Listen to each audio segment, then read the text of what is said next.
Hey, how's everybody doing? Welcome to Random Shit. We got Phil in the building. We got Mel, I run, and we got Wally in here. So before we jump into these topics, man, how's everybody doing? Blessed, truly. All right, man. Basketball playoffs, All-Star weekend, we doing great. Dang, okay. With your kids, your daughter's still down there hooping, Mel? She is, and like I know last week I missed because my son had a playoff game. They lost. That team sucked, but he played on 3 different teams. The one he was playing on, I could have been on the podcast. You ain't make fun of him, did you? I did. Oh, you was making fun of him? That's messed up, Mel. Listen. Mel out here, but that sometimes that's what it takes, man. He gonna be that kid that gonna at least get that scholarship. Absolutely. At least he know his mama gonna be honest with him. Facts.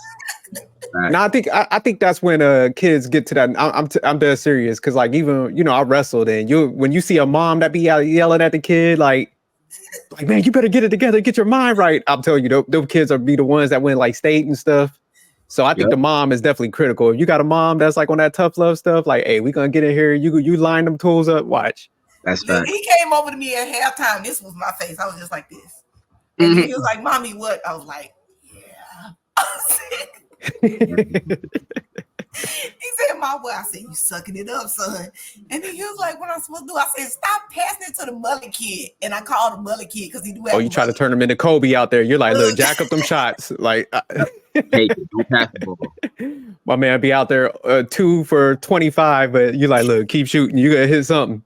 And then I told him his drop step was not drop stepping. I'm like, you damn, Mel. Practice. Like, don't do that in the game no more. And he's like, okay, mommy. Not as funny. But all right, we'll go ahead and start jumping into the topic. So the topic we're gonna cover first is MoNique's son. He had a clip that came out, after she was on Club Shay with Shannon Sharp, kind of talk about how she was a bad mom. And she was talking about like the distance that she created with her son, chasing her career. So what we're going to do is like, look at the clip. It's like one long clip. So I'm going to jump to different sections in it. So I'm going to go to the section of that clip where Shannon Sharp, she was breaking it down to Shannon Sharp, like kind of what happened. And then we'll go to the beginning of the clip where her son is kind of addressing her, as being a bad mom. And of course, y'all know I got 100 questions for y'all and stuff. So, let me go ahead and cue that up real quick. Give me 1 second. Can y'all hear my background? I feel like I need to turn. Yeah, we can hear it. Okay, look.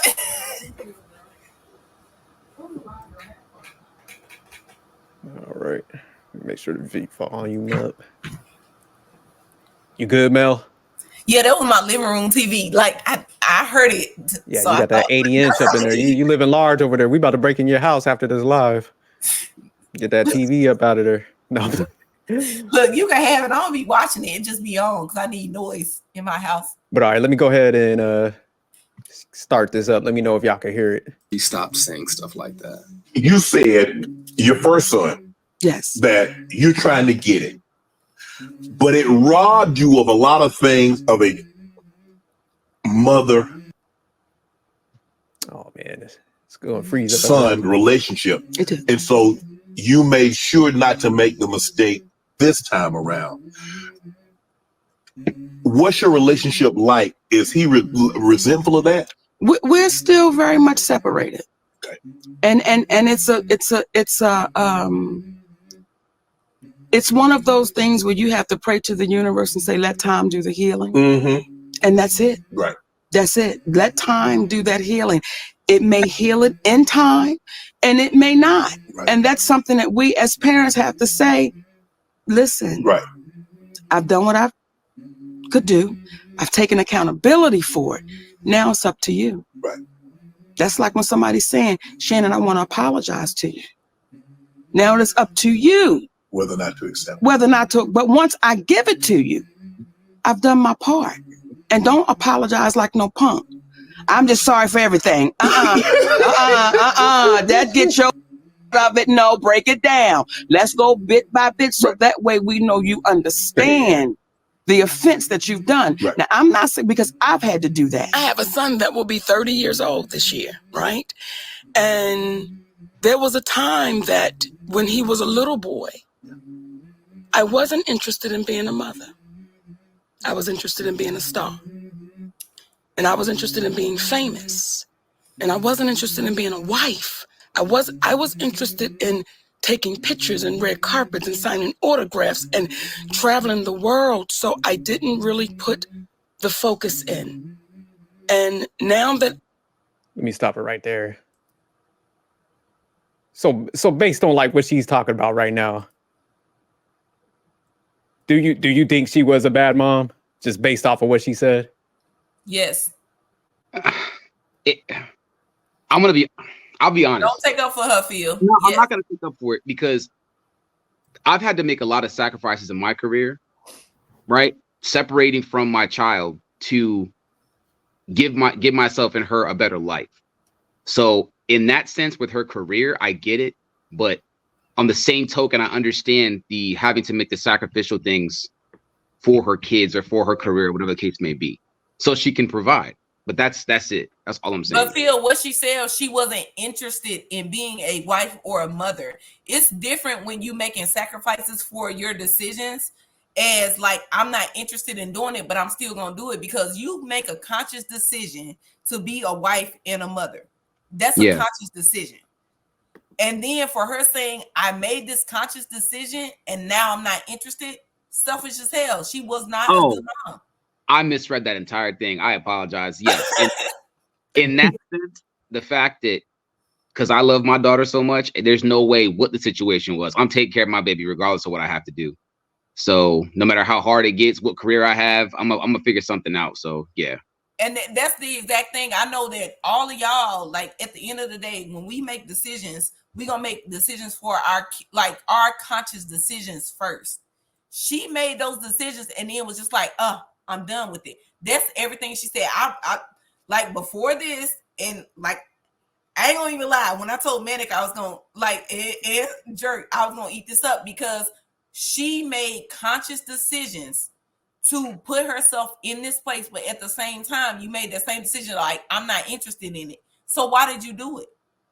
Why would you decide to be a wife? Why would you decide to be a mother? Why would you decide to bring people into this world, and at the same time, you're like, oh, now I'm not interested. So what her son said, I know we're about to get to that in a minute. What her son said was absolutely right, and I'm on his team, so we can talk about it. All right, let me get Wally. Let me go around real quick. Thanks for that breakdown. So Wally, do you think she was a bad mom based on like what she said? The answer is yes. And Phil, you kind of agree that she was. Oh, go ahead. Was you about to say something else, Wally? Oh no. I mean, pretty much when you look at the video and then even in the context of it all, it's just like there's nothing more left to be said. It's just what it is. Okay. It's like you pretty much chose what you chose, and I'm like, hey, I mean, the way I heard everything, I was just like, on one side, I didn't even know she even had a son. I didn't know she even had an older son. I didn't know she even had kids at all. I thought she was just out there doing what she's doing. To find out that she actually had a kid, and then let alone like, okay, you're trying to tell me you wanted to be a star, you wanted to be on the red carpets and all this, but somewhere along the line you was messing with some dude, and then next thing you know you got a kid, but you know you never wanted to be having this type of lifestyle because you were trying to chase the stars, the money, the accolades, and everything else, but you didn't make those precautions. And now that those precautions are gone and the kid is actually here, what are you gonna do about the kid? Oh, absolutely nothing, because I gotta chase this. I gotta keep chasing this. But yeah, you want to call out to the universe. What makes you think the universe is gonna take care of what the hell you got going on? He gonna look at you and be like you a fool. Yeah. So yeah. Okay. Amazing. Did you hear the clip with MoNique on there?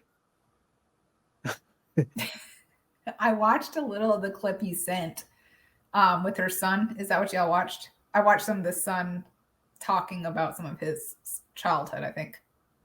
Well, in the clip, she was breaking down like she was pretty much chose her career over, her son and being a parent. She pretty much didn't want it. So, based on what she said, would you say that's a bad mom? I think, yes. I think any mom that chooses their career or parent over their child is a bad parent. So if that's what she said, I absolutely think she was a bad mom if she chose her career over her child. I think Shannon Sharp did a good job of asking those questions that a lot of people are afraid to ask. And she did a good job of trying to cover it, but that was bullshit because she was wrong, period. So yeah, y'all saying just because she chose the career, you know, you would consider that like a bad parent, you know, if they... No, I wouldn't say that. No. I wouldn't say because she chose her career, it made her a bad parent. My thing is like you have to be intentional with everything that you do. So being a parent and having a career, you can do both. But at the same time, you have to consider both. Like I had an amazing career, but at the same time, like even last week, I missed last week because my son had a game. And then it's certain times Don't let that shit happen again. No, I'm joking. But I'll make sure like I'm being a good mom, even with me like being a person that is divorced. But me and their dad still get along, and it's not because of career, because career did have a lot to do with everything. But at the end of the day, the kids, they don't, you know what? Maybe this was personal for me. Like you got to play his son's response, like her son's response, because it's a lot personal to me. Because at the end of the day, no matter what I have going on, no matter what I did, no matter what I decided to do, the end of the day, this is what I have to think about. Did my kids decide to be here? No. Oh shit. Melanie decided to have sex, and that's why I got kids. I decided that. I decided to bring you to this world. So with that being said, I'm going to do everything for you. I'm going to give you everything that like I did not have. And when I say did not have, my biggest thing when people talk about did not have, everybody think of something material. I just want time. Like me and my son, like we sit down, like, and I have time with like personal time with my daughter too. But we sit down and we just talk. You know how much that means to a kid? And what he didn't even get was like attention to even talk to how was your day? She was a bad mom because even if you have a career, even like whatever you got going on, you can talk to me for a second. Because you make breakfast, right?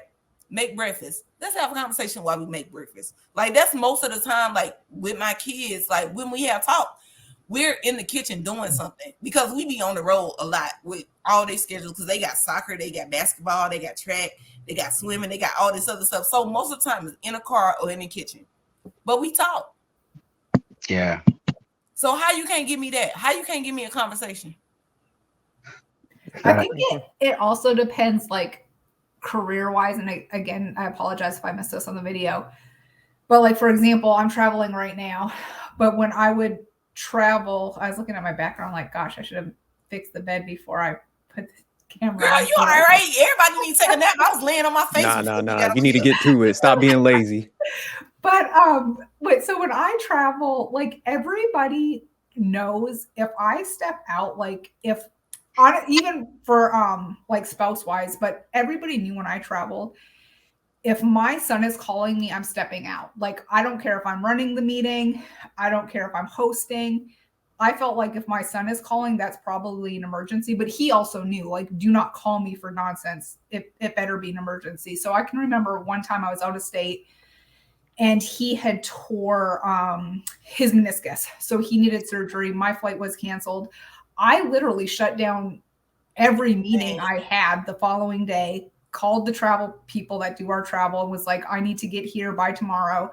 They flew me into one airport, got me a car to drive to the other airport where my car was at so I could drive home. I never have missed a wrestling match unless I was not invited, because I think there was a point in time when my son was in high school where he's like, you're not invited. And he said, Mommy, don't come.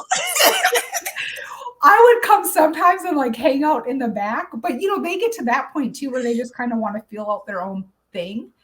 But I think once you get to a certain point in your career as well, especially in leadership roles, like say if I was like a staff person, obviously I can't just leave because my son has something. But if you set yourself up into a position, I never missed any of my son's stuff. I could be in one state, and if I needed to get home in emergency, I absolutely could do that. So I think, to me, what makes you a bad mom when you don't prioritize if it's something important and you choose your job over your family. Now, if it was nonsense, I'm not going for nonsense, but if it's something important, which it sounds like in this circumstance, there was a lot of personal stuff where MoNique's son took that as a very hurtful situation. Again, I didn't see the whole thing. But from the bits and pieces I saw, she prioritized her career over him. And I do think you can do both. It's a balancing act, but I think it can be done. Amazing. I wish we had seen the whole thing, because like, yeah, I'm gonna play his part in a second. It's like she does not care. Like it's like, oh yeah, I wasn't there for him, but it don't bother her. Like my thing is, like, I ain't gonna say I had the flu, but I kind of had remnants of the flu. So I missed I missed 2 of Kingston's games and 1 of Baby Girls.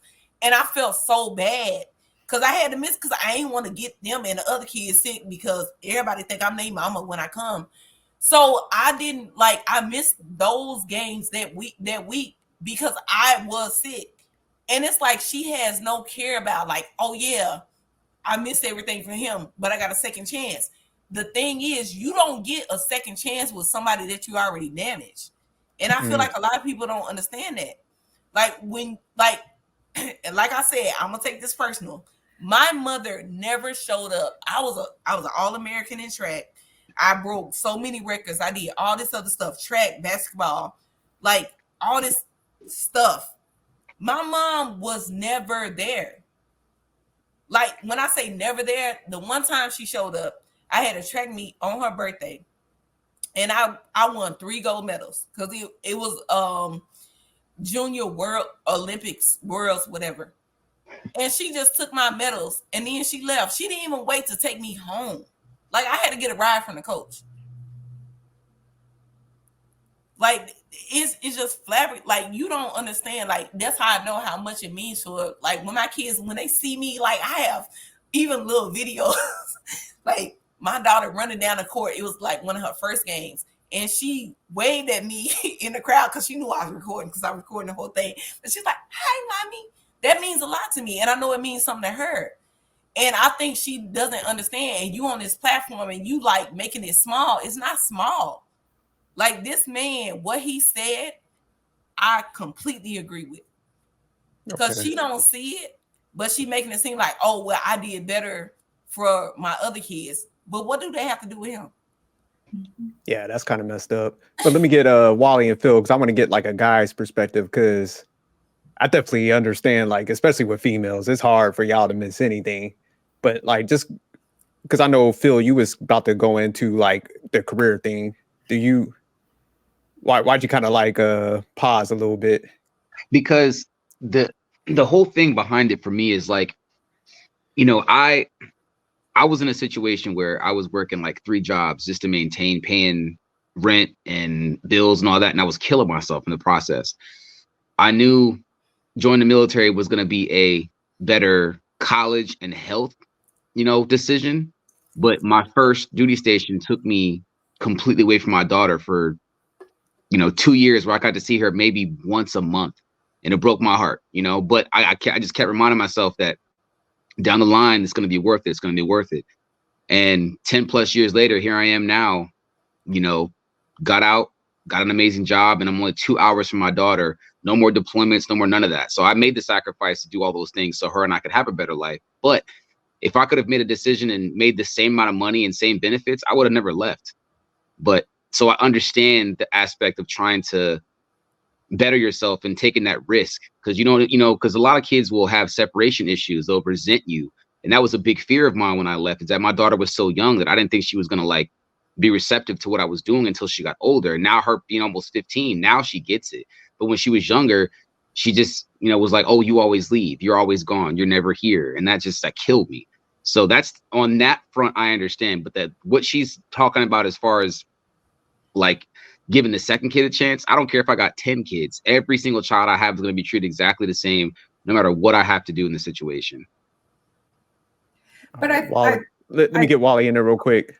So Wally, do you think it's just because of the career component that she was in the wrong, like choosing her career over the kid? Or you think it's a little deeper? Like she could have balanced, like she should have tried to put more balance towards it.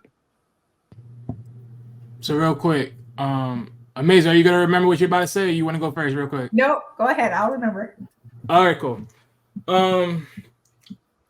So as far as just looking at it from a bird's eye view, like, do I'm saying she's wrong for her career? No, I'm not saying she's wrong for choosing her career. But at this point, when you know you have another life to maintain other than yourself, you have to do everything you can for the life that you have. Now, granted, because she had made, like, before I even looked at this, I put this in my head, like, multiple different situations. Because based upon your questions that you gave me, I could have thought to myself, okay, I didn't know she had a kid. That's one.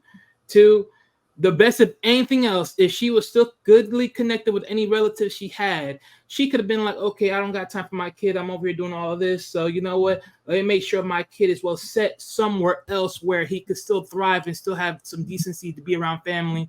And he grows up with a decent mindset, right? Just a good, warm home, all that in the box of kids, right? Whatever, however it may be. But just after listening to this video in its entirety, it's just like, just looking at the mindset, I always think to myself, like, if I listen to every other kid that ever spoke ever, like, you think to yourself, what was the most important thing about a kid early on in his life? You probably say the connection they would have with their parents in their early days. But then as they get older, what would you say? What would be the more important things? The connection that they have with their friends.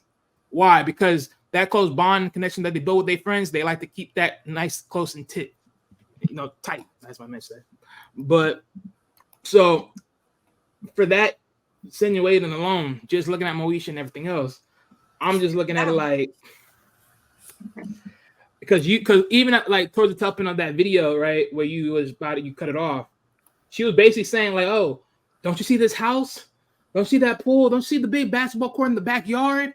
Like, look at all this. But you think that can fulfill what's been replaced from your absence and your time from being there, being a mother. And it don't. And I'm getting sick and tired of hearing that standard, like, oh, just because you're doing everything else or you're buying these gifts or whatever, it replaced everything. No, it don't. It never does. No, that's definitely good. I definitely agree with y'all. Yeah, I think it's a juggling that, because I get it. It's definitely hard. But like Mason was saying, like, our son had them wrestling things. I remember, man, I'll be waking up, going in extra early, even on the weekends, and I'm going to his, like, tournaments. I was so burnt out, like, in high school years. But, you know, certain things you gotta make it to. You know, you gotta put that time. You gotta, you know, make some decisions. Maybe you get high enough, but sometimes maybe you don't need to be the best actress. You don't need to chase every role like you're in Hollywood, but maybe you need to tone it down a little bit. Oh. I'm gonna tell you this. When I was in high school, I ran track, was amazing at it, went to conference with the state, right? My dad only ever came to one track meet. And I will never forget that, because he saw me win my medal. And that stuck in my mind all these years. It didn't matter what any other track meet he came to, but he came to my championship one. And you would have thought, like, you gave me $1 million, because I was like, oh my God, my dad's gonna watch me. Like, I had run my fastest I ever ran. It was motivating. But to Mel's point and to Wally's point, it's the impact that it has just showing up, just being there means so much to kids. It doesn't even got to be anything crazy. You don't have to buy anything, just time spent. And whereas they may not, like, think about it right now, when they get older, those things are going to be going through their minds. And so I'm gonna give Bruiser some credit right now when he talks about, like, when you get a divorce, when you, like, have kids or whatever, it's hard to, like, you know, still, I ain't gonna say be together, but, like, be that front. Like, co-parenting is hard. It's very hard. It's very hard, and it does mean a lot to kids. And I hate divorce. I'm not gonna lie to anybody. I hate that I had a divorce, but at the end of the day, one thing I can say about me and my ex-husband, we gonna always show up. We gonna always be a united front. Like a lot of people still don't even know that like we actually divorced because we cool. Like when we see each other, give him a little half hug. I give him his half hug. He has other kids besides ours, and I treat them the same way I treat my kids. Like as far as like I bring them little snacks. If they need to put a jacket on, I help you. I tie your shoe. We not cool like we'll ever get back together, but at the same time, like those are my kids' siblings, so I don't want to treat them any differently. And at the same time, I was like, oh, when they got a game, oh, if I'm already here, I'll stay, cheer them on.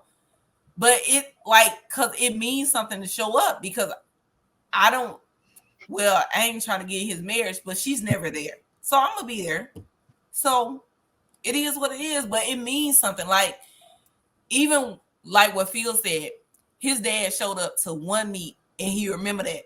That's how I am with my mom. She showed up to one thing. I remember that the rest of my life. I'm 30 adjacent. So it's like, just be there. And a lot of people don't understand that. So amazing. You had a point before I went to Wally. You remember it? Yeah, I was just I'm gonna say I wrote it down. If you like you had some, you know, Mel like you with them notes. I was gonna add on just to Phil's point where I think it's also important where like military people, I think the majority of us on this panel have some involvement with military, whether you were in the military, spouse, child, what have you. So even going back to Arson, who was in wrestling, high school years, both of us were pretty much there for absolutely everything.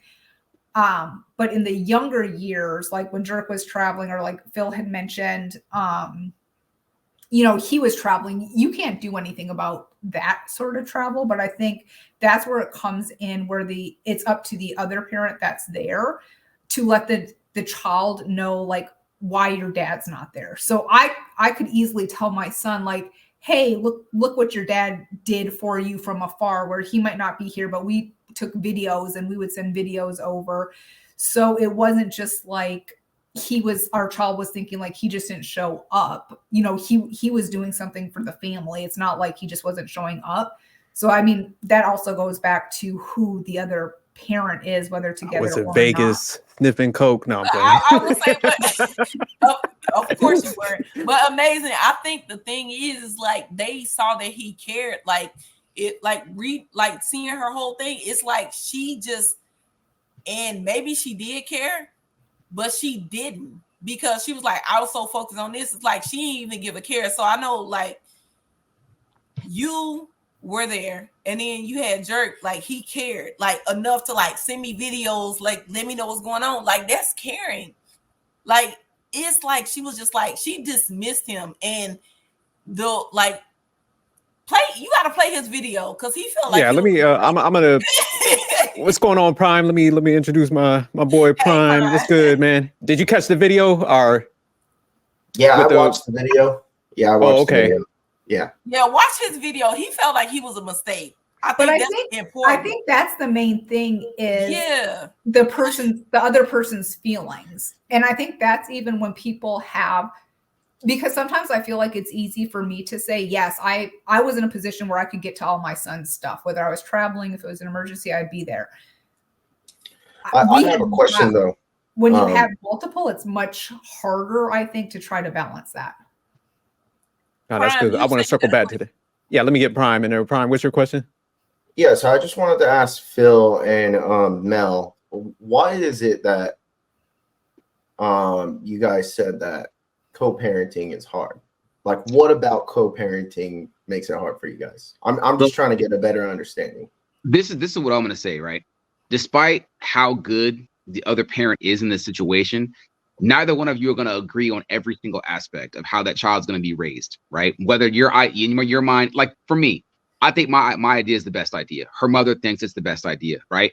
9 times out of 10, you know, like, oh, don't let her watch this. Oh, don't let her do that. You know, I'm going to do it anyway because she told me not to do it. And then vice versa. Hey, why is she doing this? Why is she doing that? So it's a clash of ideas. We all have the same interest in mind about keeping our daughter safe and healthy and all that. But it comes down to the ideas of how the child's going to be raised is what causes the problems. That part in itself. You know, like, So oh, is it more of a boundary issue, or is it more of a retaliation issue? That's my main question. go ahead, Mel. Well, okay, so when I say No, co-parenting, I'm like I'm not trying to play devil's advocate. I'm no, genuinely like, asking but because no, you I'm asking going the through right a question. separation right now, so I'm trying to, like, prep myself. No, Yeah. Prime a so good you dude. asking the We right know you ain't Navigate. played devil's advocate, Prime. No, you asking the right question. The thing is, when I say co-parenting is hard, I'm not saying that as far as me and my co-parenting relationship. I just see other relationships not going so well. So the thing is, like, I have a son and a daughter with my ex-husband. So it's certain things, and I'm not gonna lie, everybody gonna talk about it and they gonna lie. Like, certain things for my son are different than for my daughter. Yep. And I have different like standards for my son and my daughter. So the only thing that makes it hard is the fact that we aren't together every day, because we agree on a lot of stuff. But me and my ex-husband, we have a real like relationship outside of being together. And I think a lot of people that co-parent, they can't have that without being intimate. Like, me and him, like, he calls me every day. We talk every day. We'll go have lunch and stuff. And we'll talk about stuff for the kids. Not every day, because we live in different states. But like whenever we're like around each other, like, we'll sit down and we'll have those conversations.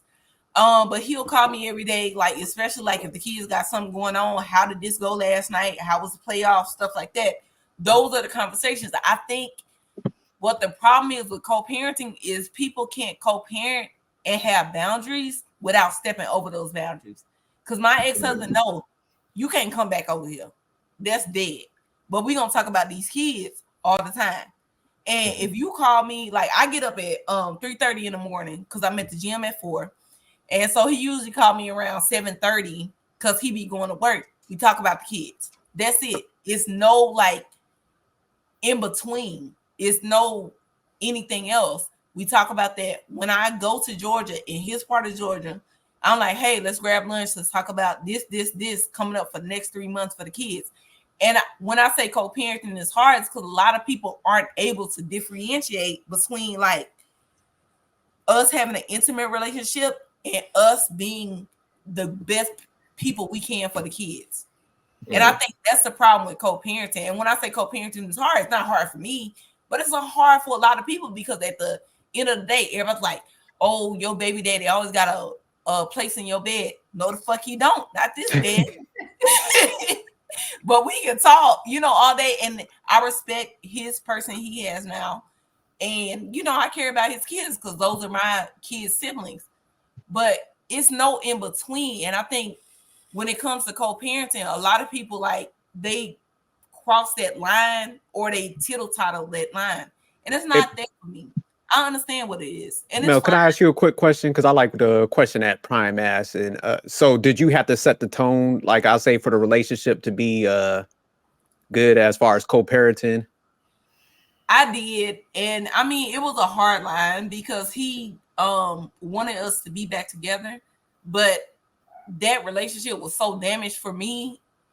I wouldn't be a good spouse if we had went back into that relationship, because I'm not going to forgive him for certain shit. And I know that. Like, I'm not going to forgive you. So I wouldn't be a good spouse, because in the back of my mind, I'm always going to be like, I'm going to think about it. So I wouldn't be a good spouse for him.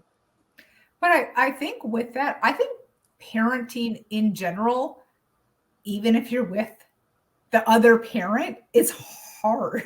As hell. No, I don't believe that 1 second. Right. Yeah, I think that if a parent thinks that it's hard to be a parent, that's bullshit. That's an excuse. But I'm saying, like, even if you're in the house with somebody, you were both raised differently. Yeah. So both of of you course. have your own separate ideas on things. Yeah, I just think that if a parent says that it's hard to be a parent, that's bullshit. You never should have opened your legs. That's not what she's saying, Prime. What she's saying is it's hard to agree, because I am harder on my daughter than my son. I think that's but what she was saying that parenting is hard. No, I think she was talking about like the two parents and the dynamic. Because I agree with what you're saying, Prime, but I think she's on some like right. No, I'm saying the conflicts. It's the conflict piece. So where if you're in the house with somebody, so say I have a disagreement with my spouse on parenting because I don't care what anybody says. I think people have different ideas. They were raised differently, and I might have one idea. My spouse has a different idea. But if we're together, we have to work that out. We're in the same house, we're married, we're working it out. Where if we're separated, it's easier for me to be like, F you, the kid is in my house and I'm doing what I want to do, and vice versa. So I feel like that's probably what adds to the complexity of people that are separated that are trying to co-parent, because there's not necessarily a higher pressure for them to work it out because they're not in the same house. They can literally silo now each I see other. what No, you're I saying. want to say I agree. Yeah, that makes more sense. Yeah, I'm gonna say I yeah. just agree think with that it. like whenever, I don't know, I have a little bit of a different ideology around it. Like what you're saying makes sense. I just think that if two people are going to have a child, the standard must be set in the beginning. And if it's hard, it's because you guys didn't set those standards in the beginning. Oh, absolutely. Let me say this though, Prime. Let me say I this. agree with. There's a Good. lot of people in this world that have children at a very young age, and Yeah. they're not thinking about that aspect. You got a bunch of situations where mistakes happen. Yeah, granted, you're having intercourse or whatever, but I have my daughter at 20. I had no idea what I was doing. I had no idea. I just know that in that moment it felt good, and that's all I cared about. Now it was a very challenging thing for me at 20 years old. I was a kid raising a kid. So whereas I agree with what you're saying, you have to think about the people out there who are very, very young. Oh no, yeah, of course. Because you're not, you have no idea. Like I'm 35. I think in certain cases there is the exception part. Like in your case, it would be an exception. Whereas, like for instance, in my case, it was more of a decision, right? Yeah. And so it's like in certain cases, it's an exception, but in most cases, it's really a decision by the parents. And so it's like whenever I think opposite. I think most people. And this, of course, is like opinion.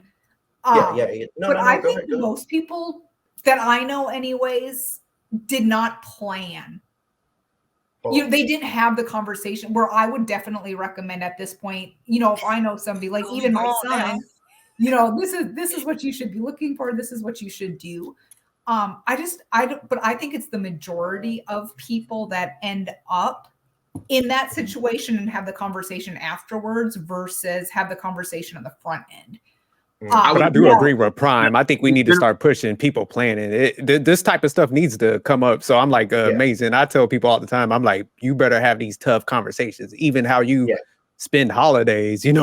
What religion are you going to practice? Like me, all this stuff. No lie. The only like arguments me and my kids' father have are around holidays, even like President's Day. Like this past weekend, like that's the only thing we'll disagree on because he had called me. I was like, yeah, this is the plan. He was like, oh, well, I want to do this or whatever. I'm like, no, that's not going to happen because they go to this car show and they're going to go to the car show every year like they go. He was like, well, I want to do this. And he had training. I was like, and then he was going on and on. And I literally was on the phone of like, so I'm not going to change my mind. And he was like, I know you're not, but I just want you to hear me. I'm like, okay, keep yelling. Like that was the whole conversation. Like he was yelling. But what happened? They still went to the car show. Usually we go to Virginia, President's Day weekend, so I can play in the tournament. I'm like, we going to the car show. And he just yelled. And I was like, all right, so we done. Yeah. All right, the kids get out of the school at 11 o'clock on Thursday. He was like, you going to pick them up with me? I'm like, I'm going to pick them up on Thursday. And I'm like, they'll see you back on Monday. Like, that was the whole thing. But like, Mel, if you guys were together, like say you were having the same argument, but you all were still married. It wouldn't be an argument. Right. You would have to work it out. Where when you're separated, you can literally be like, this conversation is done. This is what I'm doing. And I think that's where. But I think it would be easier, honestly, in the same household, because most of the time people don't. I don't think guys care too much, honestly. Whereas, like when it's separate, it's locked in life. Like even me right now and my ex-husband, like this is my calendar right now. We got planned out till May. Like I already know all your plans. Like everything is written down. I got a spreadsheet. Like I know y'all treat the kids like they in the Marines or something. Like they about to go on a recon mission or something. I know. So let me ask Phil. So Phil, real quick. I just wanted to put that out there because I know that as far as the U.S. Census is concerned, only 1/3 of all pregnancies are unplanned. So that means the majority are planned. And the problem is that out of the majority that are planned, about 40% of those end up with divorced parents and separated parents. Okay, Prime. So that's the reason why I asked. That was the only reason why I brought it up. Nah, I think it's a good point though. But I mean, I think a lot of times, even with those studies, because I worked at HHS, people are gonna lie to make themselves look favorable. So I think that's one of the ones that might be a little biased, because I think people are gonna be, at the end of the day, you come up and ask them if their pregnancy was planned. People don't want to sound bad, so they're gonna be like, "Oh yeah, it was planned," but First of all, I just think feel most like people taking ain't my having these job. questions. You taking my job as researcher because I had pulled it up, but you can't take my job, Prime. I'm good with them numbers. But I think the other, because that it's my job to look at statistics all day. I had already looked it up. You can't be taking my job. But I would wonder, is that like planned as a couple? So and again, I do try to support girl power, or was that planned by So the it's woman? just based off of the U.S. Census. It's just anybody who's been pregnant. Essentially, it doesn't solidify whether it was by a couple or not. Yeah, it's just planned pregnancy. I was gonna say that's what you missed. It's not Well, that's necessary because I know, because like, I'll But hear regardless, people say, I the want a fact of the baby. matter is that it was a planned pregnancy. So it's like, if it's a planned pregnancy, then planned parenting should happen regardless. Okay, it's not necessarily planned. It's unplanned to protect themselves from not getting pregnant, and that's what they looped in there. But I think sometimes it's planned, but they didn't protect themselves from not getting pregnant.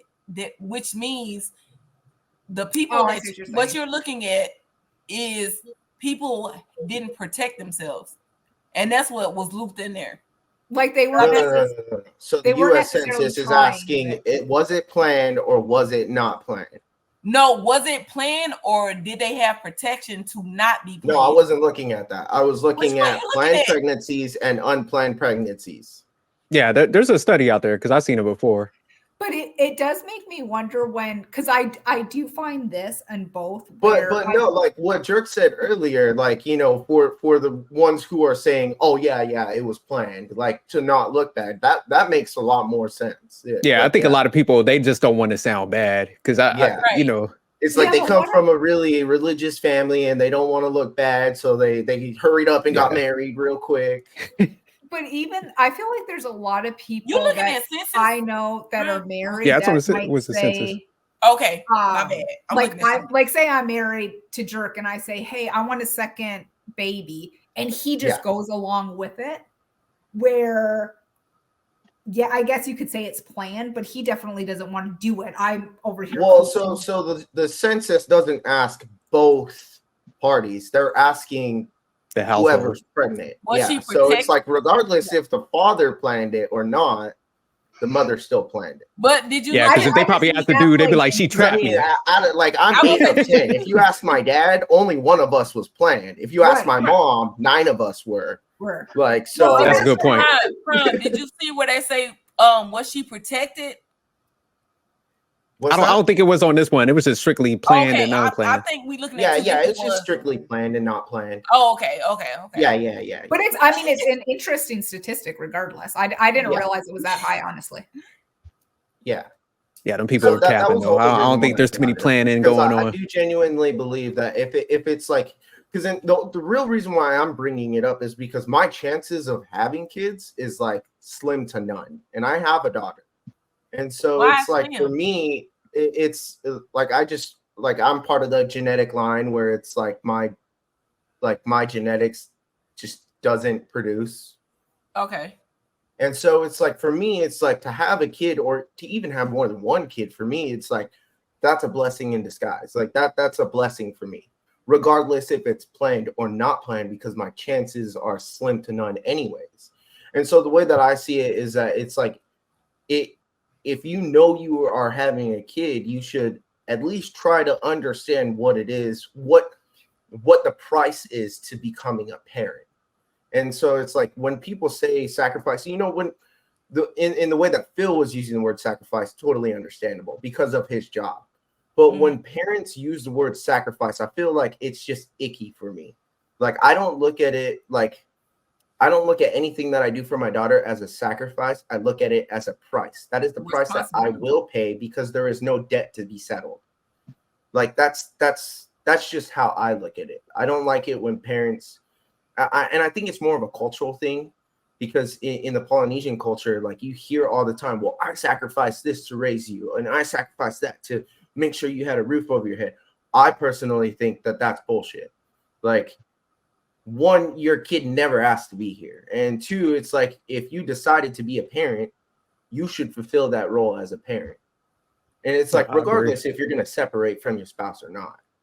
Yeah. Well, Prime, me and you about to become best friends because, like, myself, I had uterine cancer when I was 17. I wasn't even fucking when I was 17. But anyway, so I had 60% of my uterus removed. So I was told I could never have kids. I have 2 miracles. And my thing is, like, I never, like, y'all didn't decide. How many kids do you have I now? decided, like, even when I was having sex, like, I wasn't protected because every doctor told me, like, you will never be able to carry kids. And I got 2 of them. Like, I found out I was pregnant with my son. I was 13 weeks when I found out I was pregnant with my daughter. I think I was 17 weeks. Like, I had no idea at all. Mel, can be careful. Don't give too many details. Look, it is what it is. But I'm, like, so happy to have them there. So I definitely agree. Like, my kids, and even, like, to this day, I'll tell everybody, my kids don't owe me nothing because I decided for you to be here. You don't owe me anything. But at the same time, I owe you to be a mother. Like, I need to be a mother to you. I need to be, like, even the fact that I could hate their dad a lot because he did a lot. But I don't hate him because he gave me them. And we gonna get along. But hey, let me pull up that clip so I could show this. No. I don't like him. That she did, where she states that she prays to the universe in regards to reconciling. All right. Hopefully, our relationship. What do you want? Get the internet together. Is odd. What do you mean by that? give me 1 second.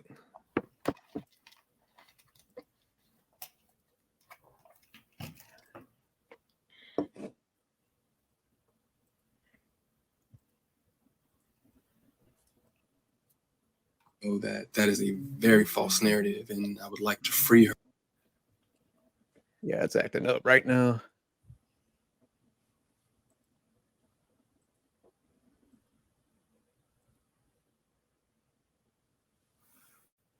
Give me 1 more second. Let me pull it back up.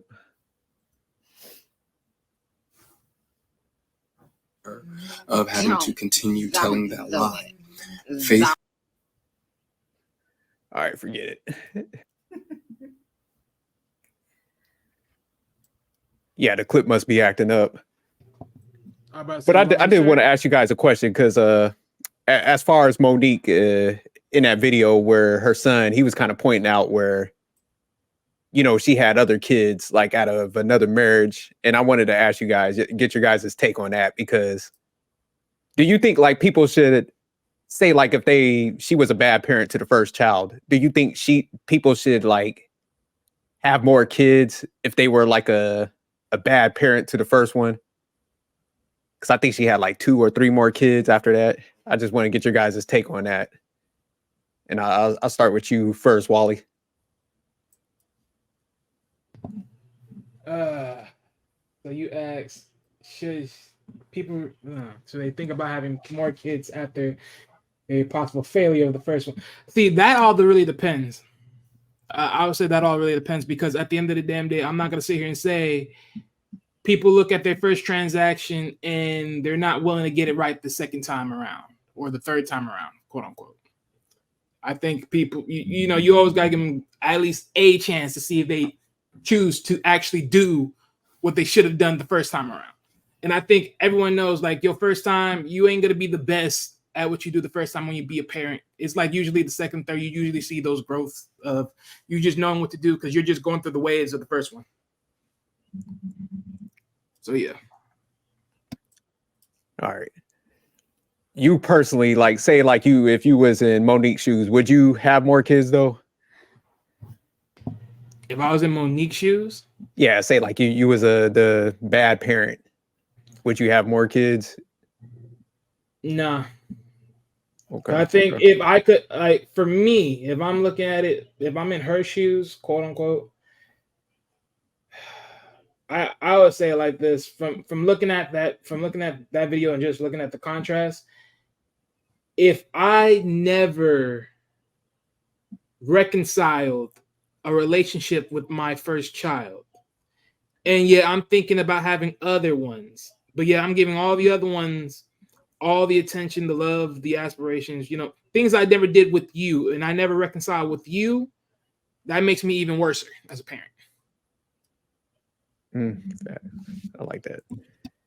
All right, let me get Prime in there real quick. If you were like MoNique in this case, and she kind of messed up her relationship with her son, would you have any more kids, or do you think she should have had any more kids in that case? Shit, I mean, I personally would have never had more kids, but man, it's a tough one because it's like, even with the career thing, like, I mean, you know what I do for a living, and so it's like, even with the career thing, like, it's in my contract that, you know, the companies that I work with can never question me on whether or not I'm going to prioritize my family. And so it's like, if you can't strive for what it is that you want and have your children, you deserve none. Like, that's how I see it. It's like, if you can't be finite in your career and finite as a parent, then you don't deserve any. There's no reason why you should be blessed in either avenue. And so that's just the way that I see it. Okay. All right, amazing.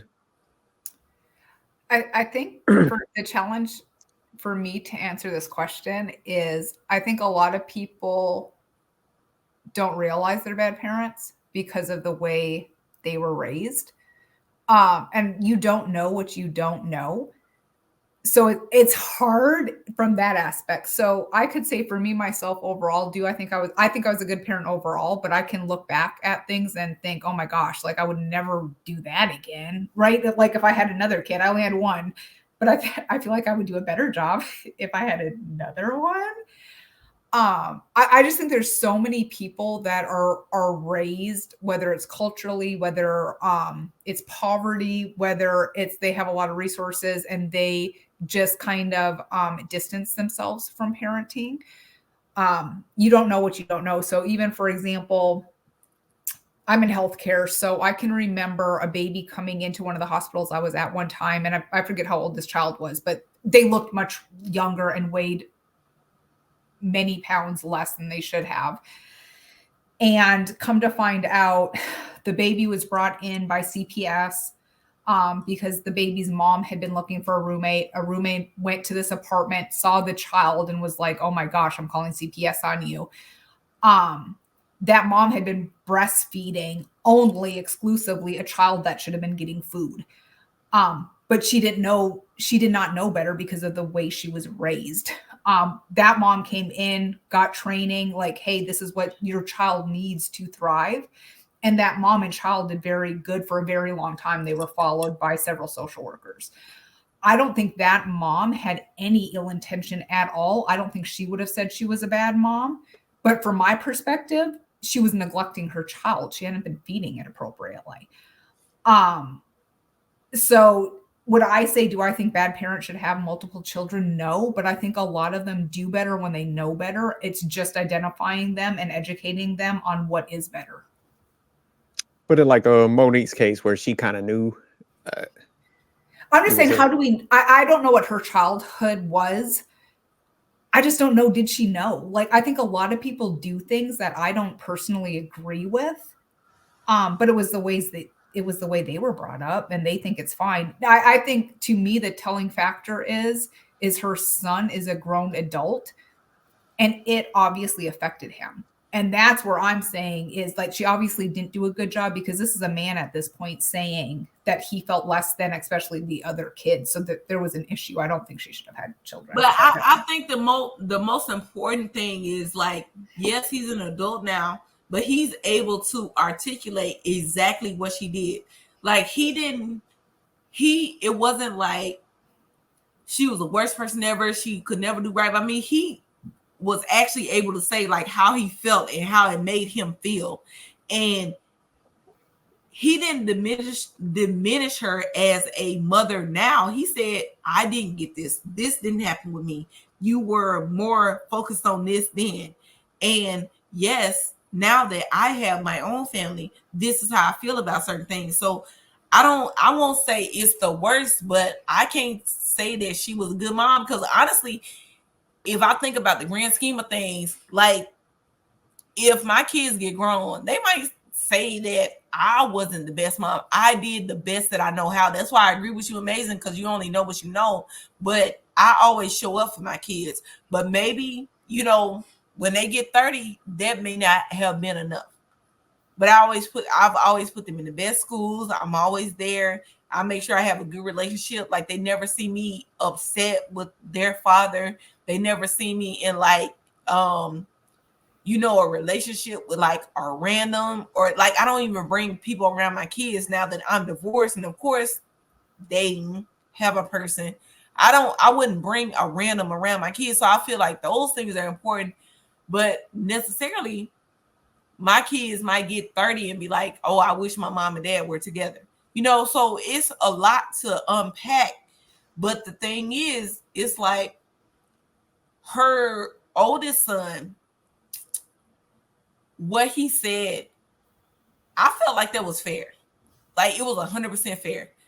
And then the fact that he was able to actually talk about it versus like, because it wasn't a complaint. It was like a fact. Like, it was a matter of fact. It wasn't like, oh, I hate my mom. She didn't do this. She didn't do that. It was just like, this is what happened. This is how I feel. And this is why I feel like our relationship can't be that, but we can have some form of relationship, but it won't be that.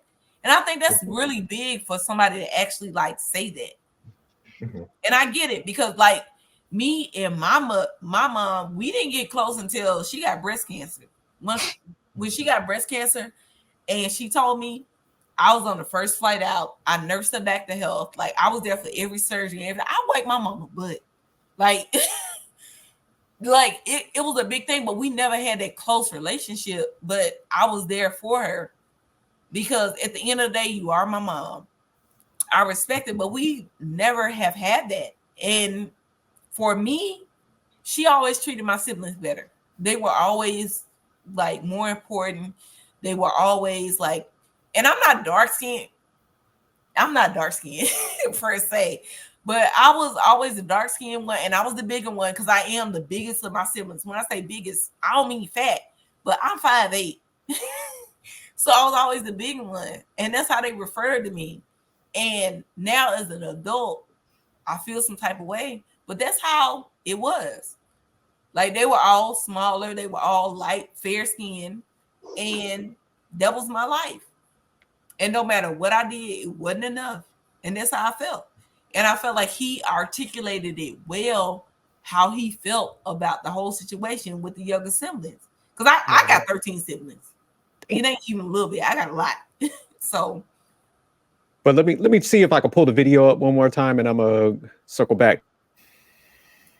Give me 1 second.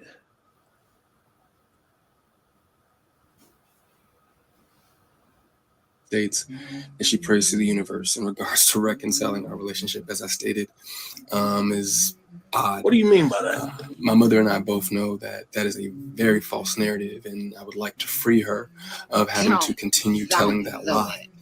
Faith without work is dead, and neither one of us cares to put forth any effort to reconcile with the other. We are separate, as she put it, because she doesn't care to be my mother any more than I care to be her son. Neither one of us has had the desire to reach out to the other in a very long time. Yeah, you could tell he's definitely feeling some way. And I don't think that either of us anticipates that feeling ever returning. Speaking with my mother directly in my experience will either lead to some odd newfound moment of clarity in regards to how she was as my mother, or she retreats back to daddy to move forward with the conversation. And I'm tired of hearing my mother's truths. Newsflash, I'm not sure if people know, but standing in your truth doesn't make you noble. Nope. I'm not sure if people are aware of that. But responding this way, I feel as though it allows me to say my piece uninterrupted. To those wondering, well, why say something now? Call it a form of therapy for me, I suppose. But when her daddy had intentionally stated that they have 3 sons, but his wife is on the internet talking about the 4th son in a video that has millions of views, Bruh. that rubbed me the wrong way. But anyway, to inform a child that you are not interested in being a mother at a time when that kid is the only kid that has the potential to lead a child to believe that you are not interested in them specifically. But to take it a step further, you also admit, my mother had also admitted to me that she didn't do the best job that she could do. I'll pause it right there. But yeah, you could tell like it definitely bothered him. And I like Mel was saying, I think you could tell how he came out with it. It's not like he just came off on the internet. It was based off of what she said in an interview. And then I think that's what kind of got him like, you know what, let me speak out on this. Like it seemed like he would have left it alone because he never came out and never said anything about it. But that's why I was asking you guys about like, if you was a bad parent, do you think you should have like any more kids? Because, and let me ask Phil real quick and I'll kind of give my point of view on it. It's kind of hard because I think each child, especially the first, is like your trial period. Like it's where you learn everything. Having a second child, you are then better as a parent because you know what to expect. So, and then having a third and fourth, you're almost a professional at this point because you know what to do. So, not to say that like I know I got friends that, you know, their first kid was just like a tyrant. Like he was just because of how he was raised, because you got like a lot of these guys out here who are 18, 19 years old, raising a little kid, you know, raising children. And that person is also a child. And as you progress and you get older and you learn things, you well into your mid-20s, mid-30s, and you have another kid, now you're better for that second child because you know what you're doing. You have experience, you have knowledge. So not to say that I would disagree to say that that first one is bad and have another one you'd be better for. I just think it's all a learning experience. I think being better and not involved are 2 different things, though, Phil. Because she wasn't involved. Oh, go ahead, Mel. I'll go after you. No, she wasn't involved on her first son. Like, I dove all the way in. We gave me topic. So she didn't raise her first son. And then she went on to her new life with her new husband and raised those 3 kids. She wasn't involved. So I think it's 2 separate things. Like, I agree with what you're saying as far as like my first kid, run them up. Like, it is what it is. But like, as you know, I have more kids, you know, it's different because I didn't even buy the same diapers for my son and daughter because I'm like, oh, these work. You know, like it's not the same thing. But not being involved and, you know, not knowing is 2 different things. Like she wasn't involved on him, like growing up, him maturing, him being a man, or he like having men around him that were influential on his life. Like that's the thing. So I think like I still got to go back to Prime. Like when we make those decisions and we think about having kids, like it can't be like something that's like, let's just do it. Maybe that's why I was a virgin till I was 22. Because it's like, I know what it takes to make a baby, and I ain't trying to make no babies. So I ain't going to even put myself out there. Like, it's a chance. Like I really want to be intentional in everything that I do. And I feel like a lot of people aren't intentional and they feel like, oh, I figured out. It's not the right answer. But I understand what Phil's getting at, because I think like you're not gonna be perfect what you do. So you might mess up some like minor things. I think like what we're kind of describing as parents, like Mel said, you learn different techniques along the way. But I just think if you was a shitty parent from the jump, I like what Prime was saying earlier, where it's like, stop right there. Like if you know you can't handle it, you can't multitask and juggle your career, it's like stop right there. Because I think sometimes people don't consider like, the first kids like feelings. Like if you go have a whole new family and everybody's happy and you're taking them family photos and your kid was like on the outskirts of everything, it's just like, man, that's got to suck to be in that position where he's got to be looking back at it. So in those type of cases, like if you was a pretty good parent, you just probably didn't know what like we're describing. Yeah, you could have the follow-on family instead of more kids or whatever. But it's just like if you was a shitty parent, man, just stop. Like I think sometimes people keep spitting out kids, man, and they know that they don't want to be hands-on with the kids and stuff. So I agree with Prime sentiment when he's like, man, you don't deserve this shit. Prime came in kind of hot, but I agree with that. It's just like, what you're capable of and what you can't do. Phil's ideology. I just think that, I mean, fuck, I'm number 8 of 10. So it's like, and you still fucking up when you reach to me? Come on now. Like, for real? You really think after 6 you should have some more? Listen. Like, I'm just saying, like, I mean, don't get me wrong. Like, did my mom do a good job as far as what a single mom could do? Yes. Was she a shit mom? Of course. But was she a good mom? Yes. Was my father a good dad? Fuck no. And I'll tell that to anybody. I'll tell it to my dad's face. Is he a good man though? Of course. And it's like, I think that's what a lot of people have a hard time with, is understanding the difference in who your parent is and who they are as a parent. Yep. Versus who they actually are as a person. And it's like, for the longest time, like I won't lie, like I resented my dad for a lot of things.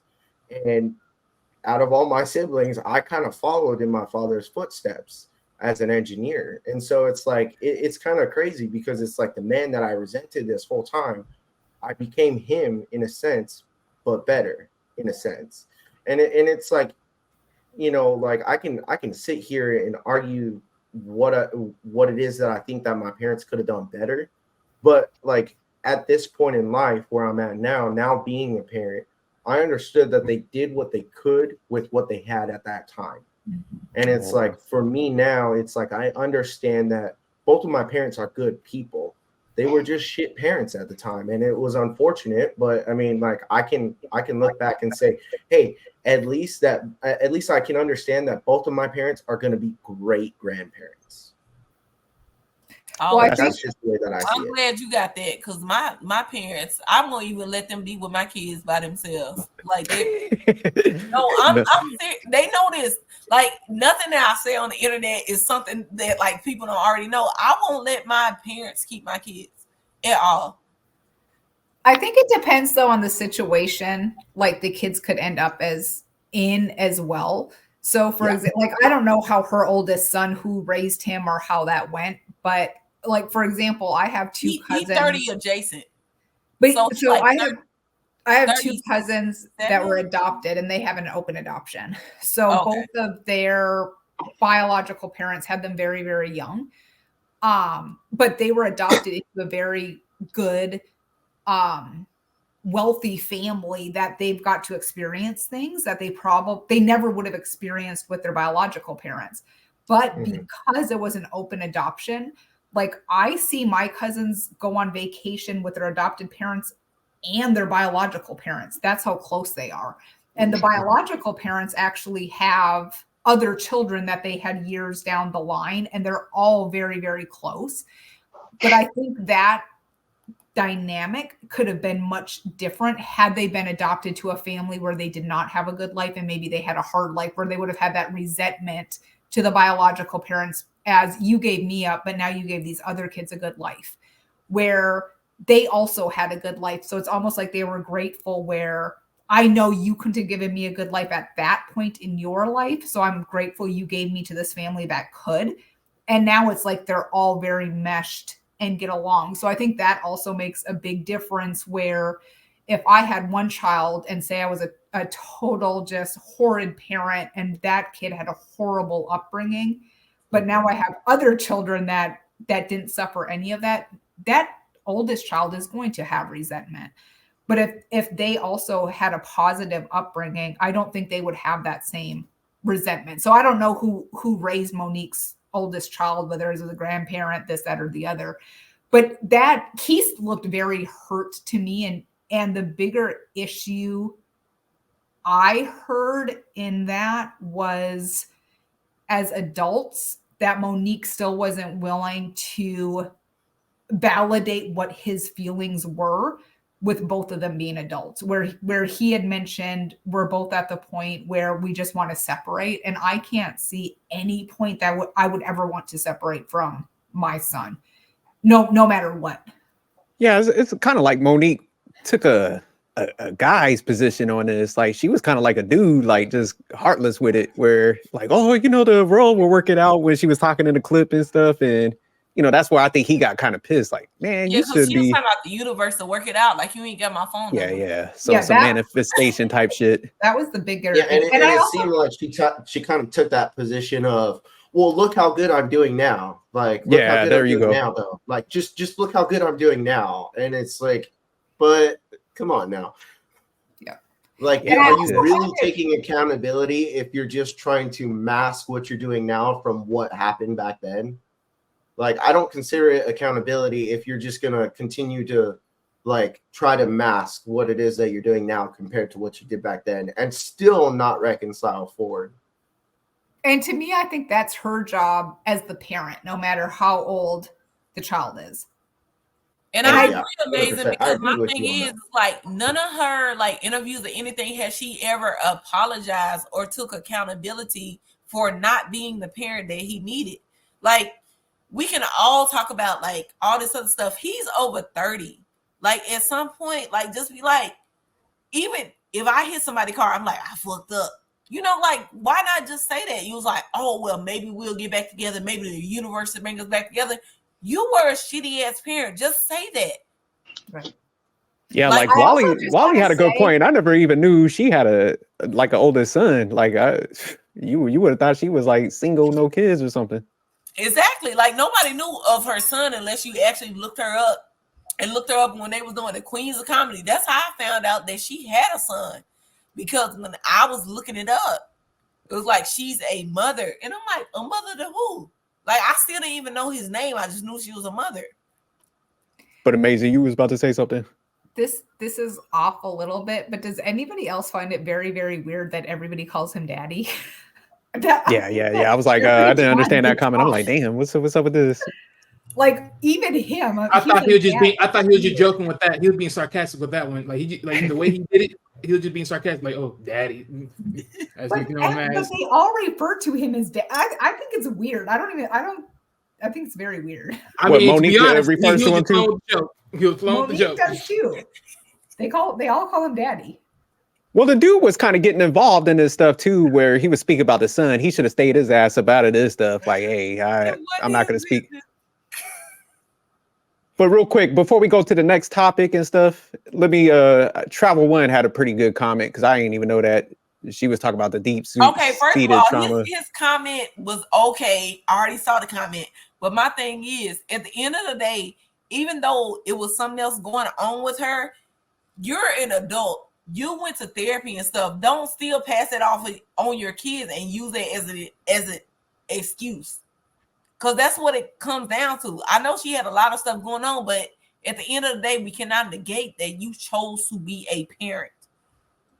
I know you had stuff going on, but listen, my granny told me something, and granny is about to be 100 and something. So if y'all talk about her, I promise I'll bring you on the podcast so she can talk about all y'all. She said you only get pregnant if you want to get pregnant, meaning it's ways to not get pregnant. And I know she had trauma. All of us had trauma. I feel like everybody, like, in space, like the podcast space, whatever space, have had trauma. At the end of the day, stop using it as an excuse for being a shit parent. because you got pregnant, and I know trauma, you had already been open to that activity, but at the same time, they don't like negate you from being a person that you could have been. All right, y'all heard it here. Mel, shut that shit down. Mel's like, look, no excuse. But all right, let me go ahead and pull up this next one so we can get ready to close it out. I'm gonna play this clip. MoNique sent it to me, so I thought it'd be interesting because it goes along with his bad parenting and stuff. So give me 1 second. Tell MoNique stop being lights again. Give me 1 second. All right. Bag of drugs. Well, thank you. So we were called to come check on your son. A second police officer tries to comfort him. What's up, little man? What's going on? Hey, I'm Officer Henson. You scared? What's going on, man? What's going on? Do you want to take a seat on the bench? He's on my phone in the bathroom for like an hour. This is the boy's mother, Kendra Long. I have no idea. I have no idea what that is. Well, you just handed it to me. Okay, I don't know.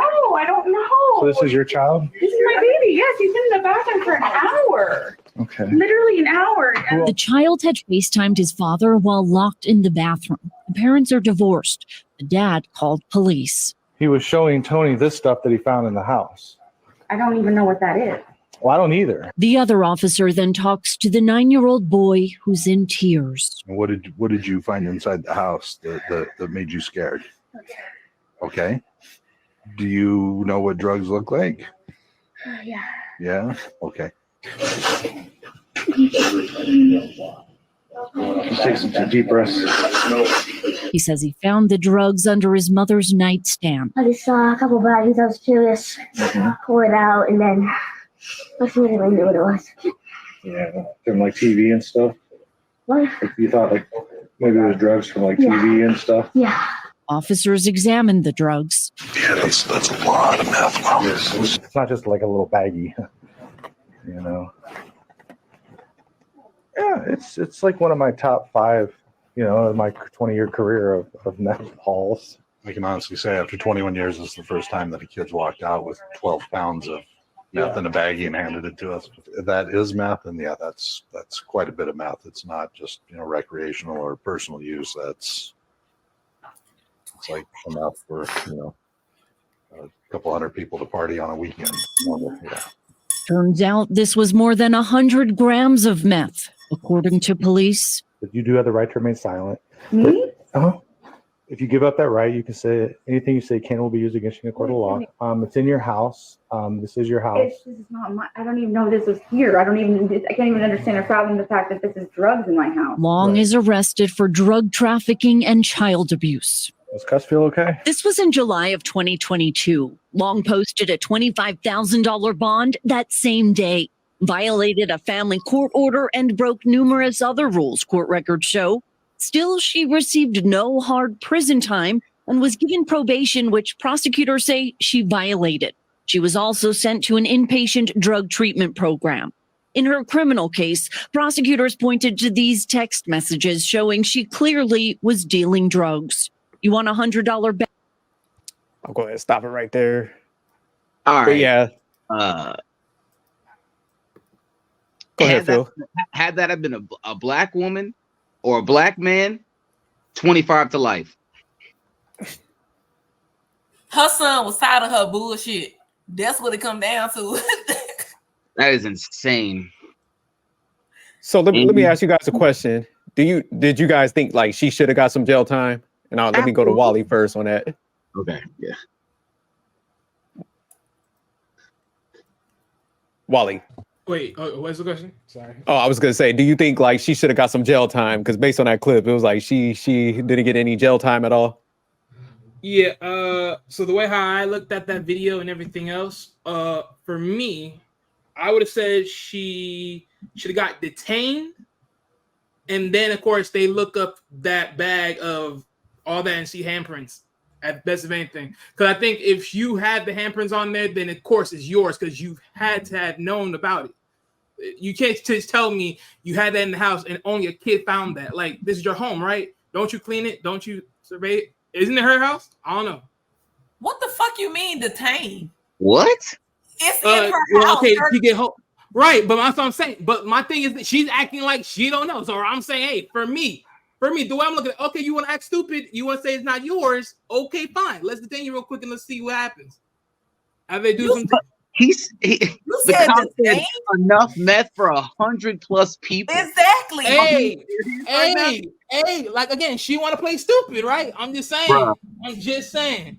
So Wally said you pretty much saying you're gonna do an investigation. Yes, I'm gonna do an investigation. Well, fuck it, what? If you have that much in your house, the house has to be like you have to leave the house. Like it's not like a little bit. It's a. Maybe I'm stupid. Again, I understand. Maybe I'm stupid. I'm just Feel again, me? You stupid? like I'm saying, that's just my perspective. You don't gotta like it. It don't make sense. I That's why we don't actually like agree it. with some of what Wally's saying. Hey, look, again, you don't gotta like. Hey, who's not to say they couldn't plan it? I'm just saying. I'm That just much saying meth? again. You played it We that act much like meth this is for not us, you possible didn't in know? life. We act For like this is not 100 possible in people? life. We act like this is not possible in life, though. We And act then like the it's not baby comes up with the meth? Oh, Hey, nah. look, again, we act like this is not possible in life. I'm not I agree, saying that Wally. I agree. Hey, again, you act like this cannot be possible in life. You're I'm just talking about saying. an anomaly, my The friend. kid An anomaly. Hey, look, exactly, an anomaly. Hey, sue me for saying it. But either way, you don't gotta like it. I still said it though. Wally said he about to be on some Law and Order shit in there. I'm be real serious. If you do not have no handprints on it or no connection, or if you look at your phone and there's nothing linking you to any person at all, anything, how can it be yours then? Someone must have dropped it on you, right? I'm just saying. You never know. Who dropped that? Like, let's be real. Okay, again, let me be real. If someone did that to you, you want to make me believe that you're possibly a drug dealer? Do you want me to believe that for you straight off the back? Or you want me to believe that you're a decent person? Never be a cop, please. Stay Hey, cool. Hey, be honest. Hey. I would never want to. I never want to. Hey, I'll never want to. It is on you. So Wally said he about to turn into Gil Grissom out here. Like people, like even if people plant something, it ain't like a lot. Like that was like enough to like kill a whole community. I'm just again. And her son was tired of her being high and on her bullshit, so that's why he called the cops. So Mel, you think she should have got some jail time though? As far as I know, from what I heard from that video, it's not like he really threw it out like he's been knowing about it. So again, like I'm saying, as far as from what I heard from that video, that's what I took from it. It is what it is for me. So Mel, you think she should have got some jail time? What you mean? She should be under the jail, and that kid need to be gone. What you mean? Phil, you're saying she should have got some jail time? You can go with somebody else. You already know my answer. What about you, Amazing? No, I said I think Wally had some good points. You know what? Okay, you know what? You know what? Okay, fine. But hold on. Let me just walk it out. So say like after you got the investigation, she's guilty. She should have got some jail time. Let me just. I think. Let me just wipe the whole thing clean. Let me just wipe the whole thing clean. He should have been locked up in prison. Let's call it that. Thank you. All right. Amazing. Why do you agree with Wally? I said I agree with points. Okay, so I thought it was very weird that there was that much meth that this kid magically finds during a conversation with his dad, and there's a separation, just because I see crazy things that people do to each other during a separation. Now, when they started showing text messages, then I was like, okay, she's guilty at that point. But honestly, I feel like I think she's guilty. She should have went to jail. That kid needs to be taken away from her. I just think that very beginning that I wouldn't have said you're 100% guilty just because the drugs were there, because I thought it was so outrageous that you would have drugs like that just for a child out in the open on your bedstand, 10 pounds of meth.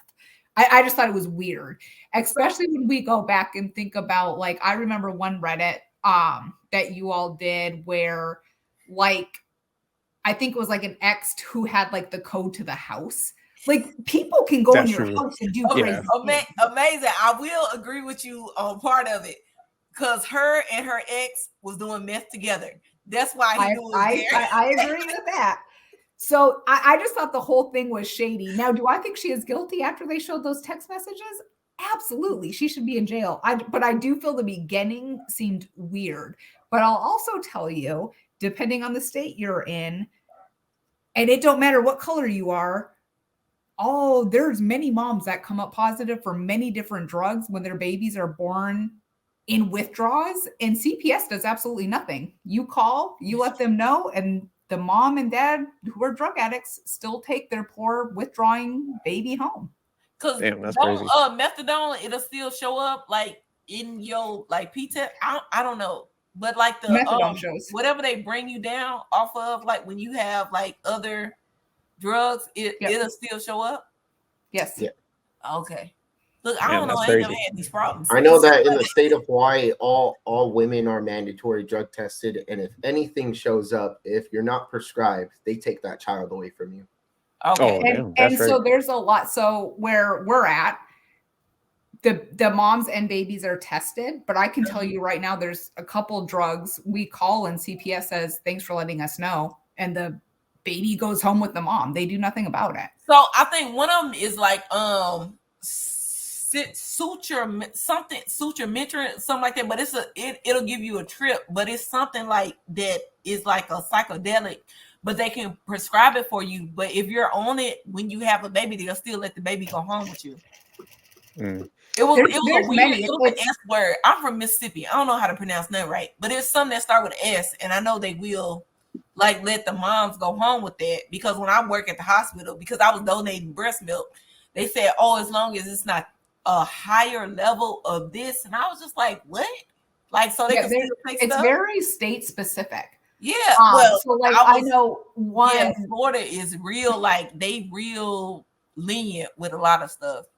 Yeah, I mean, so very pregnant women come into ERs very high on or overdosing, and there's nothing you can do. You know that baby's going to be born withdrawing or stillborn. I have seen a couple cases lately where different states are charging mothers who give birth to stillborns due to drugs. So my nephew, he was born in Mississippi, but he was born addicted to crystal meth. Yeah. So but again, it's that's why I said, like, when I first saw it, I thought it seemed weird. If it was true, I was like, absolutely, she needs to go to jail. When I saw those text messages, absolutely, she needs to go to jail. Yeah. But people, like, I don't understand why people can get into other people's houses. Like, that's weird to me. Yeah, because when you said that Reddit one, I remember that. So y'all owe Wally apologies. Shout out to Wally. Pop your collar, Wally. Wait a minute. Wait, they showed the text messages? There was text messages between her. Yeah, you had to read the text message. Okay. See, I missed those parts. That's why. Okay, that's my okay. fault. I'm back off. Fuck Wally. Yeah. Points in the beginning were very valid. But I mean, that's the thing that's so crazy, because I live alone. But my thing is, can't nobody get in my house without like me knowing they in my house. Like, and everybody thinks about it. Like, you can't get in here. Think of it this way. If you wanted to, I'm not saying you would do this. Anybody on this panel, if you wanted to get into somebody's house without being known, could you do it? That's my business. Nope. Yes. Right. Yeah. I mean, there's a handful of people I know. I know they have cameras on their house, but if I really wanted to get amazing. I ain't been saved all my life. That's what you have to understand. I ain't been saved all my life. So yes, but you ain't about to get in here. But let me get Prime real quick. So Prime, did on that video, do you think that lady should have got some jail time? Because man, she ain't getting no jail time, nothing. I think she did end up going to jail. I thought I read that. That was after that. That was after the fact. Yeah. Oh, okay. So she did. Go ahead. So you think she should have got the jail time, Prime? Oh yeah. I so like the unfortunate thing is like I've seen this a lot, especially growing up countryside Hawaii, North Shore, is that you see cases like this a lot, and it's unfortunate. And so it's like, it baffles me how some people just like, it's heartbreaking to see that parents do these kind of things. And it's unfortunate because I know what kind of headspace they're in because I used to be an addict. And so it's like, I know that it's not substantially their choice, even though it is them making the choice. I know that it's just a chase for them. But at the end of the day, it's like there has to be a consequence. Luckily enough for me, I learned at an early age that, hey, this is the consequence of this. And so, you know, for me, myself, I was able to go through those issues before I had a kid. And Shout out to you, man, for getting. I don't know what I would do as a father if I was going through that while I had a child. Yeah, no, that's a great point. So let me ask you guys the next, and shout out to you, man, for sobering up, man. It sounds like I know we talk quite a bit, man, being a good parent, all of y'all actually, and stuff. But let me ask you guys this last question, and we'll just keep it open-ended. So do you think she was selfish as a mom to kind of keep custody of the child if she was like selling drugs and allowing it in her environment? Absolutely. Do y'all think she should have like gave up, like if she knows she was going down that path? And this is like any parent like that got bullshit in their household. Do you think, you know, they should be unselfish and give the kid up to the other parent? I think yes, but I think Mel made a good point where I believe, in my experience from addicts that I have worked with, and I will tell you, I feel very, very sorry for a lot of addicts just because I think their perception of reality is not reality. So I don't think they're doing it for. I truly think they cannot help it. Is my personal opinion that it's just their reality is so warped.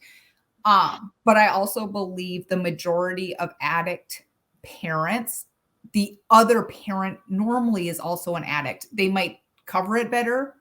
They might hide it better. They might be able to talk to you and comprehend sentences and conversations better.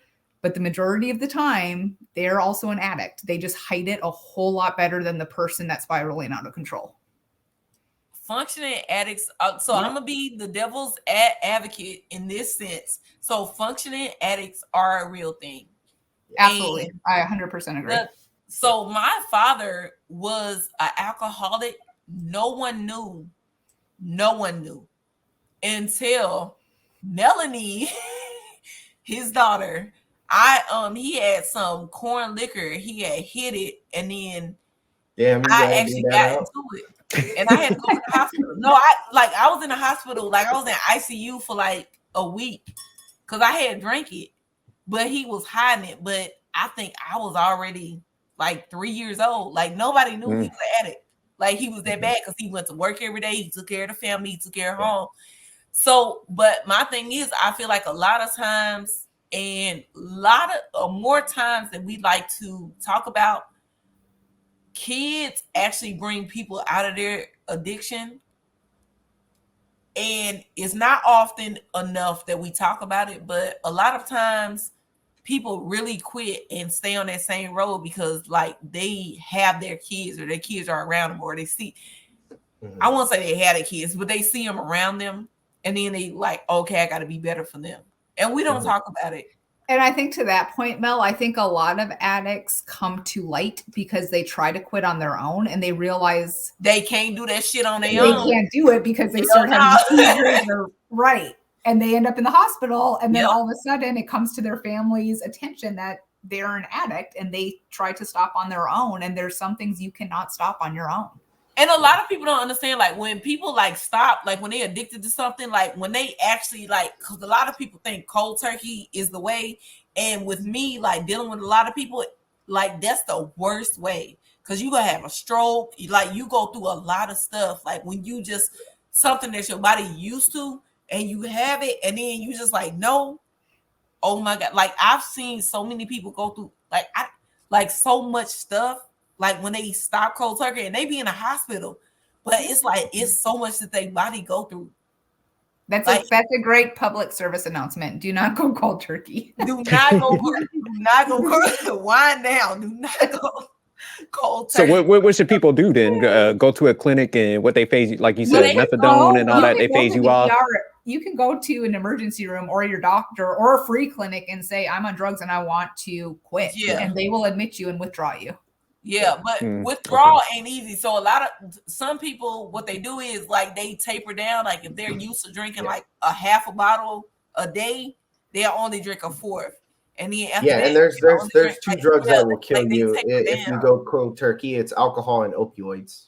Yeah, you will alcohol die if you go cold turkey on those. Yeah, cold turkey is like And I've never seen like cold turkey is. Whew. And I think the other thing people can do that they don't realize they can do, if you want to quit something and you show up at the physician's office or the ER, whatever, for one, they have to admit you. They have to admit you. It doesn't matter if you have insurance or not. I think a lot of people are paranoid about that. There are a lot of programs that help pay for that, so don't let that detour you. But also, you can tell them you want to be admitted as a confidential patient. So you literally could just tell your family, hey, I'm going on a trip. You'll hear from me next week. You could go to the ER and say, I want to be admitted as a confidential. And nobody will have your I was the number for about 8 months. Yeah, I was gonna say that. Like all they're gonna give you is a number. Yeah. So like when my mom tried to come and visit me, she kept on asking me by name, and they were like, "We don't have a patient."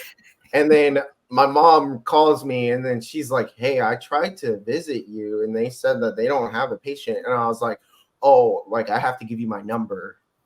Like this is my number, and then they'll direct you. They'll like you just give them the number. You don't say that, hey, I'm here to visit so and so.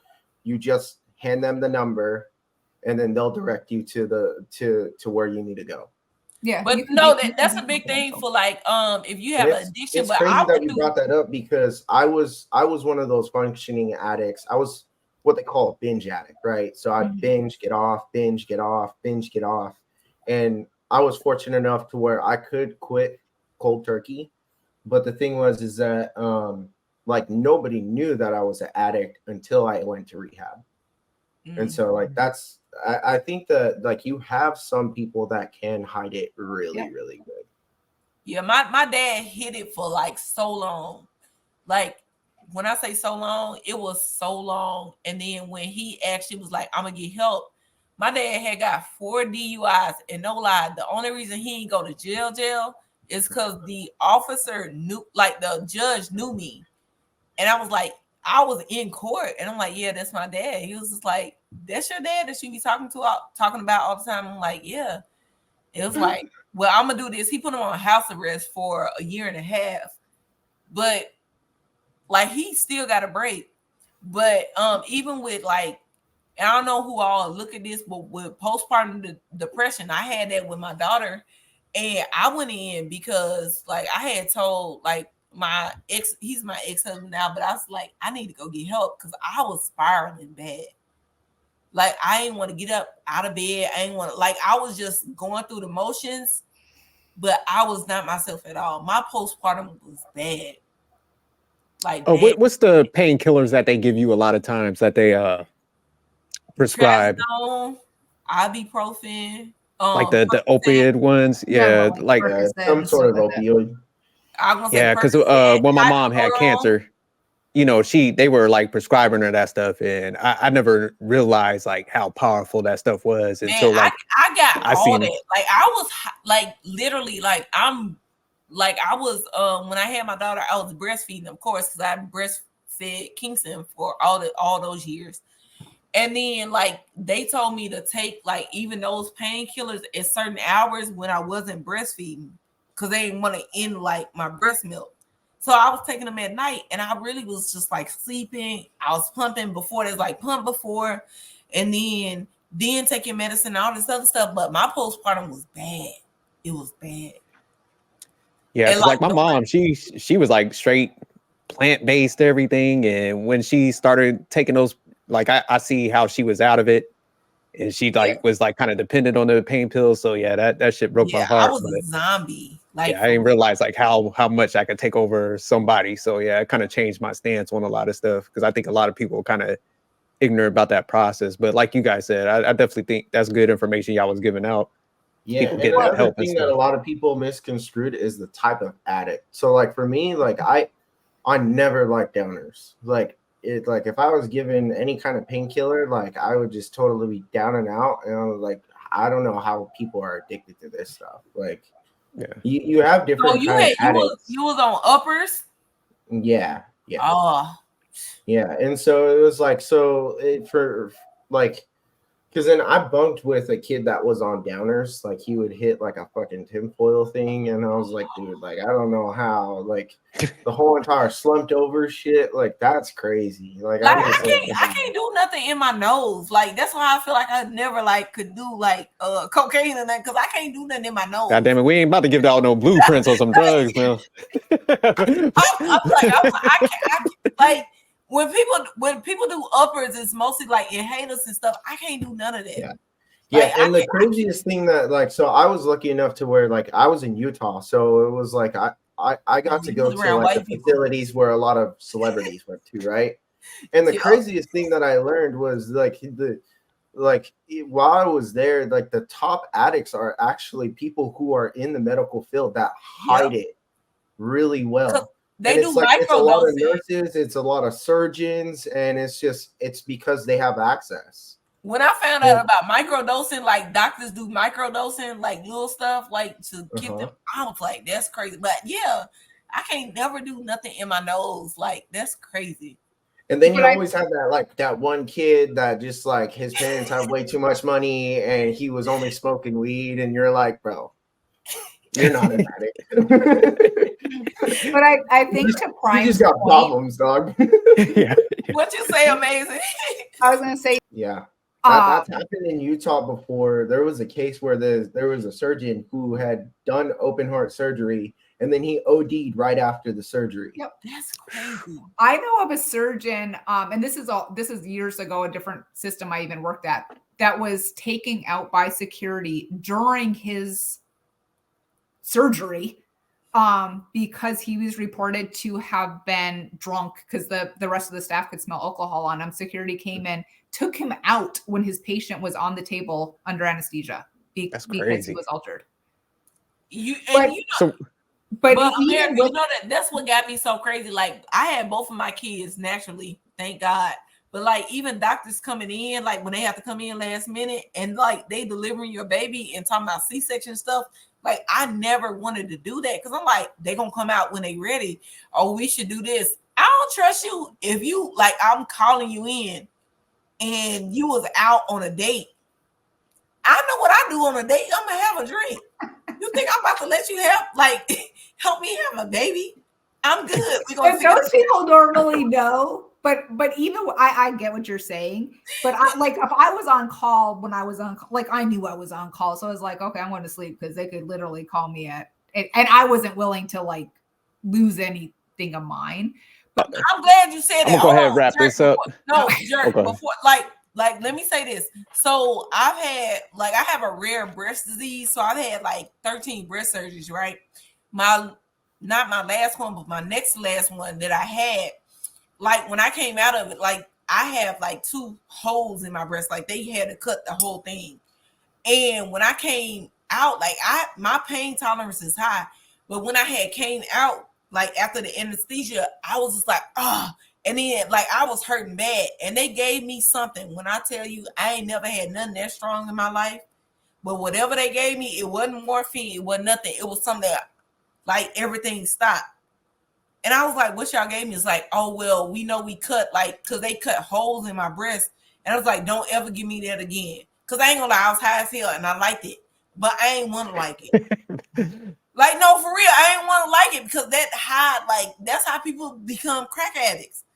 Like, I was like, don't ever give me that again. Give me something like. But there's a balance where I'm like, you know, like jerks, like if you have cancer, you need meds that are going to help with that.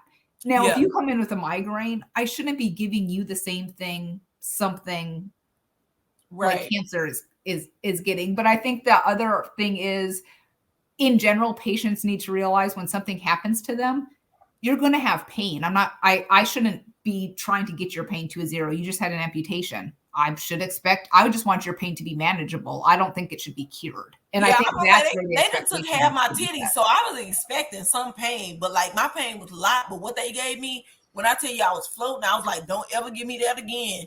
Because I'm Yeah, they should have left you at like a 5. Man, listen. I said, nope, don't want that no more. And it was like, what we trying to relax you? I was like, nope, don't relax me like that. Because I'll ask for it again, because the way I was feeling, I was just like, oh, like, don't do it. But all right, we'll go ahead and get our parting words and close this out. But I think this was a great conversation on many levels. So I like what you guys are talking about as far as like the kids and also, some of the solutions. But I'll go around real quick. Mel, any parting words? Love y'all. Love the conversation. All right. Wally. Gil Grissom. CSI over there. Gil Grissom. CSI, nah. I mean, after missing one key part and after that being able to say something else, don't either consider that as a job. But look, good conversation as always, man. Yeah, that's all I can say. Appreciate you coming up, Wally. Thanks for showing up. Amazing. Parting words. Parting words. I had to look at my notes from this week when I was at church because I thought this was a great sentence. And it was to go with this conversation is every day is a great day to begin again. So I felt like that went good with the addiction stuff. So that's my parting words. So you know you got to stay after the show, right? Since you want to bring up church. All right, Prime. My man, thanks for pulling up too, Prime. No, thanks for having me. As always, a great conversation. And thanks for having me on again. If anybody wants to get a hold of me, just get a hold of Jerk. You definitely have to stay after the show. Because can't nobody find you except for this show. But all right, just keep in mind what we kind of discussed. If you having kids, man, take in consideration, the ones you already have. If you know you can't hack the job, hey, stop. You don't have to have a set number. I think sometimes in people's minds, man, they feel like I gotta have 3 or 4. And it's just like, man, if you can't handle the first one, don't have any more, man, because that will put you in that territory of being a bad parent. There's a time element that comes with being a parent. So just take that in consideration. But all right, peace and tune in next week. Bye.